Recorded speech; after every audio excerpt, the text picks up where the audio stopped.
As one of the most cutting-edge technologies, artificial intelligence has emerged as not only a trend, but also a challenge. What is the state of the technology and its prospects? What can we learn from the recently concluded World Artificial Intelligence Conference 2020 in Shanghai? And where do China and the U.S. stand in the competition for AI development? To discuss these issues and more, I'm pleased to be joined by Zhengyu Huang, former White House Fellow and leading education and technology investor, Davide Kali, CEO of Expand, and Pranav Maranganti, CEO of a health tech startup. That is our topic. This is Dialogue. I'm Zhou Yue.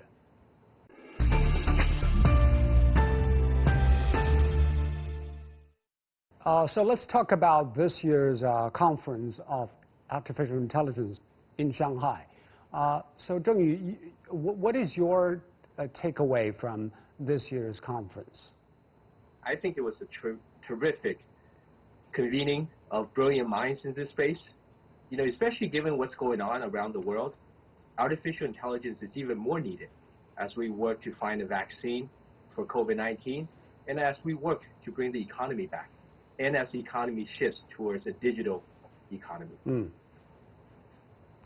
Davide, what about your impressions of this annual conference on a very fast developing technology? Yes, this year it was held online. I actually had the chance to host one of the WIC panel myself. It was about AI disrupting startups. And I was impressed the most by the opening. It was not just a formal one. It provided some very valuable insights as well, even technical. Joshua Bengio, the father of deep learning, introduced a new software approach to simulate COVID-19 diffusion with higher precision, by the way. But the biggest surprise for me was Elon Musk. They announced that Tesla would achieve 5-level autonomous driving by the end of this year. And I have to say, I kind of jumped in my chair because that would be an exceptional result. However, he promised that the same thing last year and targeting the end of 2019. So I personally believe it's not really a realistic goal unless it was referring to the basic functionalities of level 5, which in reality would actually be level 4. So there's a lot of expectation in the field. And I think we'll see soon limited application of unmanned vehicles, especially in China, where the technology is focusing not only on the single car, but on the intelligent grid system. It's like having great cars and no roads. The system will never work. This is why more and more car makers are joining the efforts and why it is important the cooperation with the city's infrastructure. I want to pin you down on this. Why do you think Elon Musk can promise that they will get there, level 5? Because a lot of people say this is simply impossible in a 10 years' time. Is it just bluffing?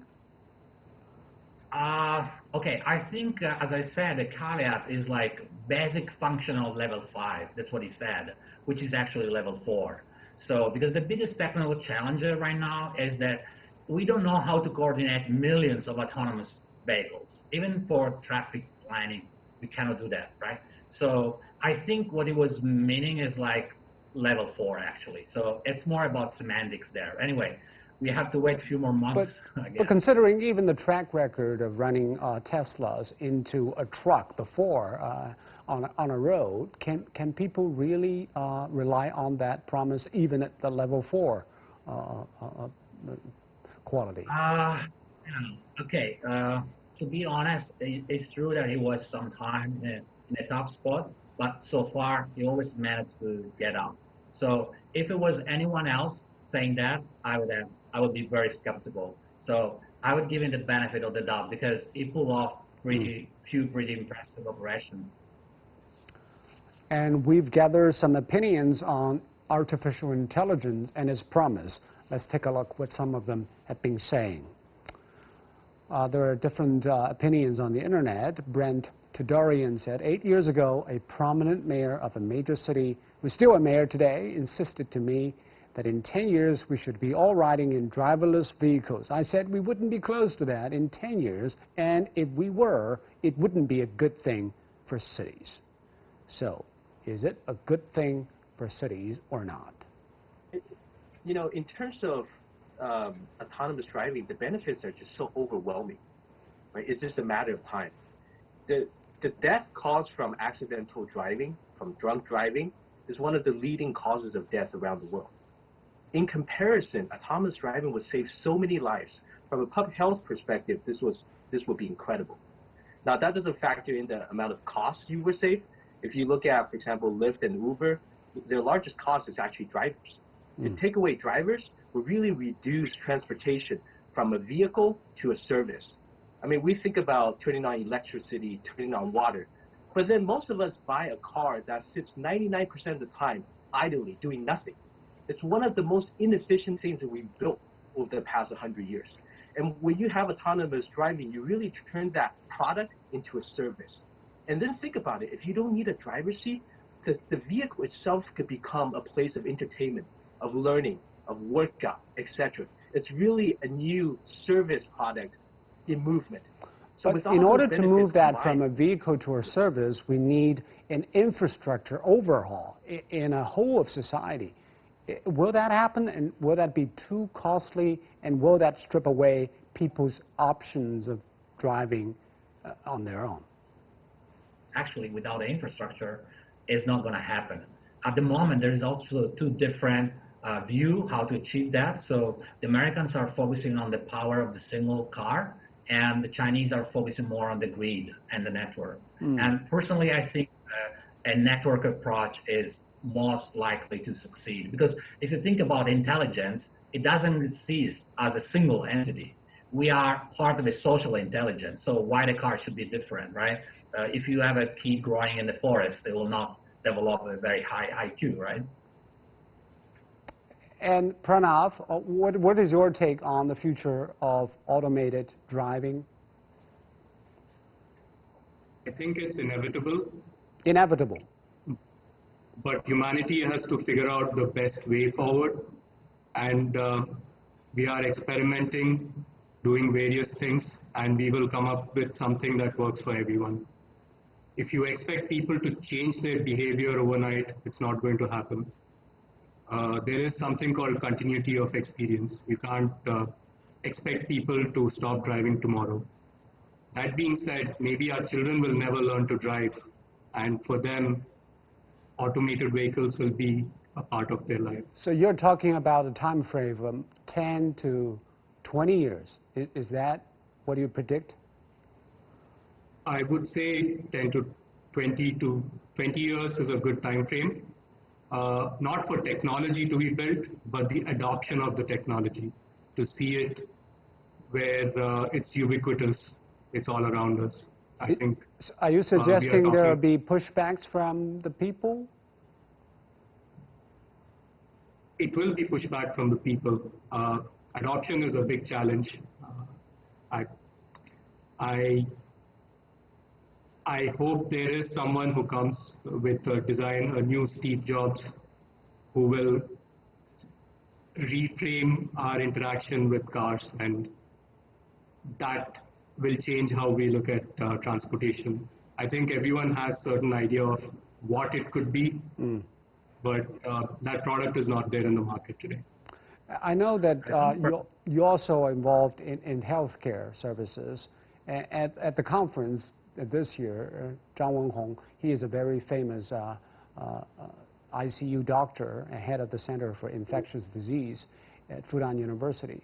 He pointed out that AI has actually not been so much involved in the fighting against COVID-19 this year, and its application is still limited at the very beginning. So what do you make of his comments, and what role has AI played in healthcare and pandemic control? It was a pleasure to hear Dr. Zhang Wenhong speak at WASC conference. His comments were very insightful, and I think they provide a guidance for all of us who are building products on where we should look at and what we should solve. I think in his comments he had two specific things which I noted down. One was AIs are not additive. They solve one problem in a silo. And the second he said is, right now we are building perception AI, and we need to move towards cognition AI. And both are very insightful points that he made.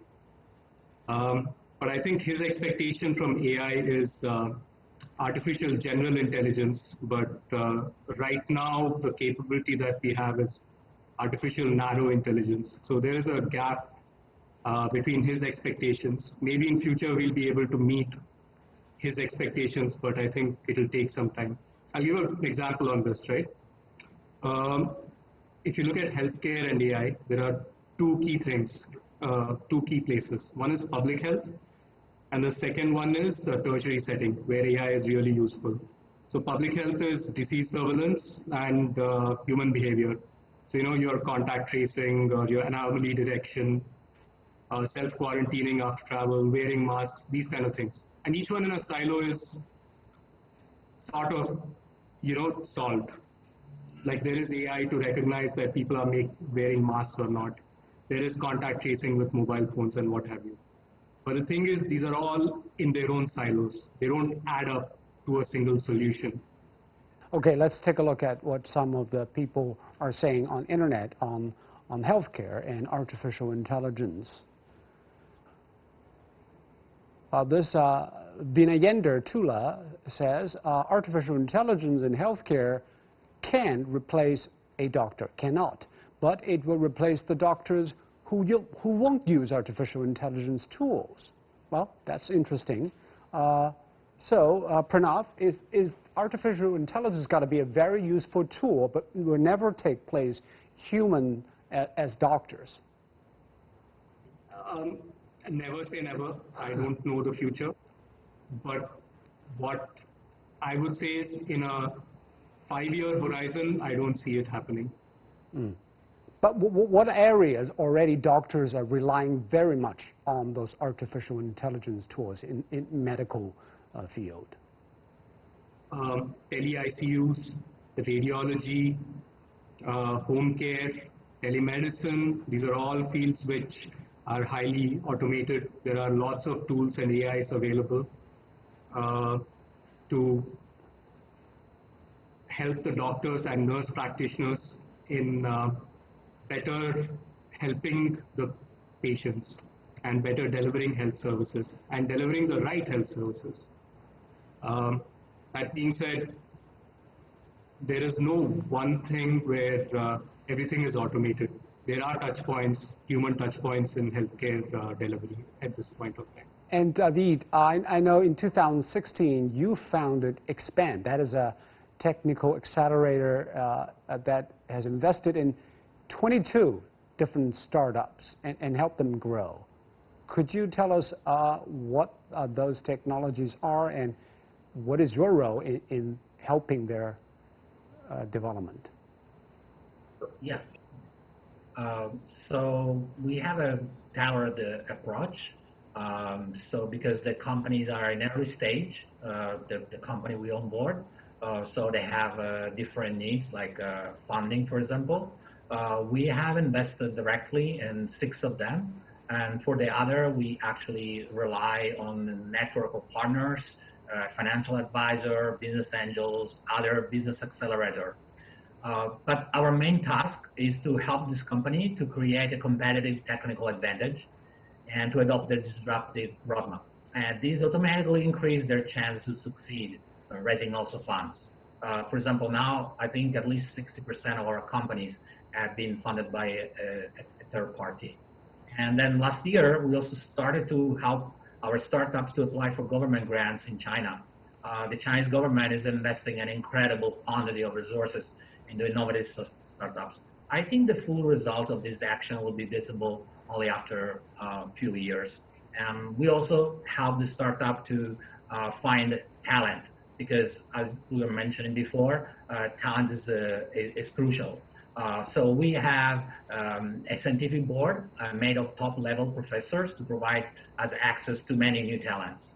And we also sometimes use our connection with the university as an outsourced R&D centers. And we're planning to launch soon a new R&D acceleration program dedicated just to startup. And this was actually one of the topic of one speech I gave at the WAIC. My question is how easy or how difficult is it for startups in this field? Because I understand those big tech companies are already dominating in the area of AI. They buy new startups right away, and they don't want to see new startups becoming unicorns and big techs like them. Yeah, you are perfectly right. Actually, this was one of the topics that that's why we made a panel, AI disruptive startups, and that was the recurrent theme. So what I believe is if the startup focus on something very specific and acquire unique know-how and an advantage, then they have chance. If a startup try to build a general framework, then they don't stand a chance because they don't have $1 billion. And another thing, another advantage is that many of these big companies, obviously, have seen in the last years, they are opening their framework. And the main reason is that they cannot solve all the problems. They don't do out of generosity, trust me. They do because they are missing the final mile, right? So they prefer to share the know-how and then give a chance to the startup. But as you said, when the startup succeed, then of course there is the rudder and the goal for acquisition or partnership, right? But anyway, that gives a chance to also the early stage startup to find a role in the market. You earlier mentioned there are fundings from the Chinese government for your businesses, and China has a new project, should I say, new infrastructure, meaning the combination of AI and traditional industries. How do you look at that, the integration of traditional manufacturing, for example, and infrastructure building with artificial intelligence? Yeah, you're right. This plan was called Made in China 2025.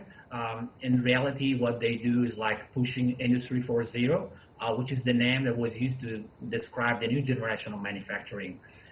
So one of the biggest changes that will happen, it will be a shift from mass market production to mass customization. So before, what happened, the manufacturers were trying to build the largest number of the same product to maximize the profitability or reduce the cost, right? But now what happened, the market fast are more segmented. The products need to be more customized. So this inevitably will force the industry to use new technology because they must keep profitability high. So demand driving technologies will be AI, robotics, 5G, digital twin, and software simulations. It will be a disrupting wave, and China, who is now in a leading position, actually has more to lose because they could lose the leadership, right? Also, there is another problem in China, which was an advantage before. It's that the labor cost is still lower, right? Why this now becomes a disadvantage? Because many existing industries, they will feel a little lazy to innovate, right? Because they think that the ROI of automation maybe is too slow for them, right? And that's why the role of the government and the country governance is very crucial. In fact, the government is pushing a lot to innovate the industry and to advance the research, right? I think in this context, the main two cards that China can play, it's the AI, machine learning, because there are a lot of data, free data available here, and the 5G. They are a leadership in infrastructure, and that is crucial to build the new industry. And also the impact brought by COVID-19, that has resulted in the fracturing of supply chain around the world. And people say manufacturing will be overhauled, will take on a new form totally around the world. Will our technology play a role in the remaking of manufacturing? Well, absolutely. I can tell you, I see already the trend is very strong. Like many manufacturers, even small ones, they are running after automation, for example, because the factories that were less affected during COVID, they were the ones that utilized more robotics, right? So there's definitely a big rush to automatize, and the number of robots that will be produced and put on production, it's skyrocketing. What are those things you're looking at in AI, and what incentivizes you to invest in that technology? Yeah, I want to build on what Pranav said. So artificial intelligence, what is it for our audience? It's really mimicking human intelligence. And if you can think of the human brain as a computer, it has different modules, right? Computation, speech recognition, spatial recognition, pattern recognition, and potentially new pattern recognition, which is what we call creativity. And AI is really trying to mimic these individual modules. So the companies we see today are really ones that are doing a good job in one particular area. So we are still way off from general artificial intelligence. But even during this time, artificial intelligence is affecting every industry. There's no industry that's going to be immune from artificial intelligence. AI is really going to be a tool that enhances every industry, and in the process replace existing jobs when they become no longer competitive. So what we look at in particular is what are some of those applications today in these different industries, especially around how does AI help different companies become better? Because we know that in every company there's so much institutional knowledge that's only stored within one person's brain, and if we can actually help all that knowledge be cross-fertilized, be shared, be processed, I mean, the amount of productivity increase for companies across all industries will be fantastic. I know you have been investing both in China and the United States. How do you compare the ecosystems in the two different countries and the competitiveness of different countries? Yeah. Well, in the U.S., you have a diversity of startups that's centered in Silicon Valley, but it's really spread out around the United States. In China, I think it's really a government-led effort with a lot of great startups being supported by government implementation. So you're seeing a vast amount of implementation. For example, SenseTime is getting a lot of support there. And there's also availability of data set. I think it's critical to note that it's not just the money that big companies have, it's the access to data set. Because if you think about our own intelligence, it's actually accumulated through years and years of seeing something, reading something. It's the same thing for artificial intelligence. So having access to data sets that's both wide and deep, I think is going to be a competitive advantage. Now, China today has a wide data set. It may not have as deep a data set as the U.S., but I think that's an area that both countries will be competing very fiercely on. Not only data sets, but all those companies who have been enjoying not only the government support, but also support from the public, their willingness to embrace this new technology and their views about giving up some of their data for some convenience and expediency. Is that something that you also take into consideration? Yeah, we know that data privacy is going to be a big, big issue. But it's one of the toughest issues around artificial intelligence because it's not really just about sharing the data you have now. It goes beyond that. It's about, wait, what if people could deduce additional data from the data set I have now? Yeah. For example, if I find out that you only purchase vegetables, then maybe it's a natural for me to assume that you're a vegetarian. But on top of that, maybe my assumption is also, you don't like fur coats because they kill animals, et cetera, et cetera. Do I still have privacy over those induced or deduced data?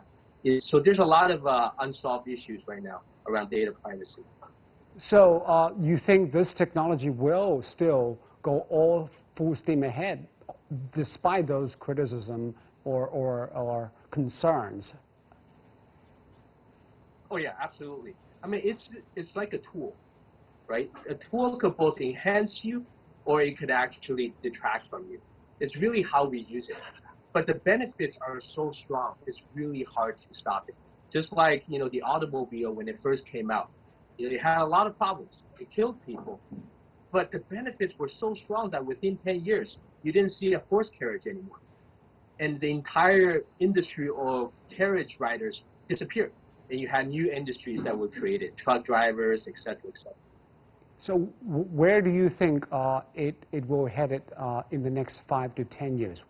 Which area, or which industry will be totally different because of AI? Again, we think every industry will be impacted. In fact, this goes beyond every industry. Every country will be impacted. And it's really not just the competition between U.S. and China, although they're the two market leaders. Every country that has money to invest wants to get into AI. And you have leaders like Germany, Israel, Japan, South Korea, etc., because every country knows that this is just not one technology. It's a set of tools that's going to fundamentally alter every industry in every country. But which country or which company will take the lead in this, and who will be writing the rules for the future if this is so important for the world? Yeah, again, this is one of those great unsolved questions right now. First of all, some of the bigger companies, like a Google, like a Facebook, like Amazon in the United States, has an advantage, right? Not only do they have advantage of access to great engineers, access to capital, which could buy up startups, but also access to data sets, which what we talked about was critical. Now, again, the governments all know that they need to get involved. So you're seeing not just China getting involved, the United States following suit with additional initiatives as well, and other countries as well. So I think it's really going to be a combination, hopefully an open alliance between governments and big companies and startups.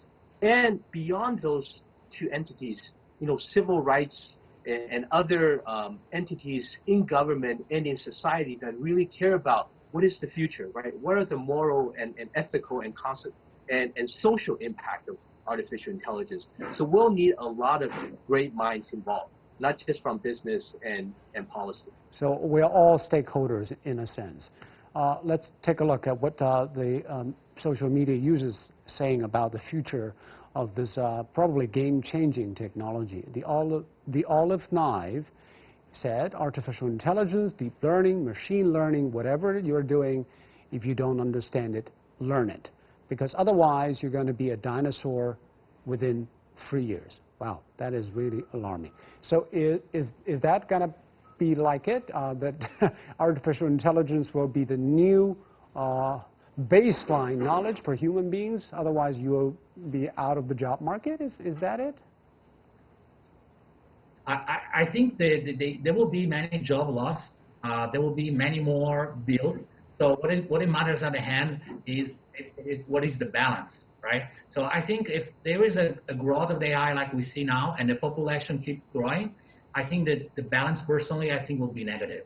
And at that point, the only solution will be like after the Industrial Revolution to reduce the work time, right? So we will have more free time for the general public, and there will be more development for the services and the entertainment economy. I don't see we can generate so many jobs like the one that will be replaced. I think that it's virtually impossible. Yeah. And to build on that, if you think about it, the total GDP will actually increase with artificial intelligence, right? With perhaps a decline in number of jobs. So it's really going to be a big question for many countries to really think about income distribution. That's why many countries are coming out with this idea of universal guaranteed income, right? So even if you don't work, because the overall society is doing so well, that you'll get a portion of that money. And how do you spend that money? That goes to the I don't see why this isn't a good idea with less labor and more productivity. Well, before the Industrial Revolution, we were working 14 hours per day, right? So at some point, there has to be a change.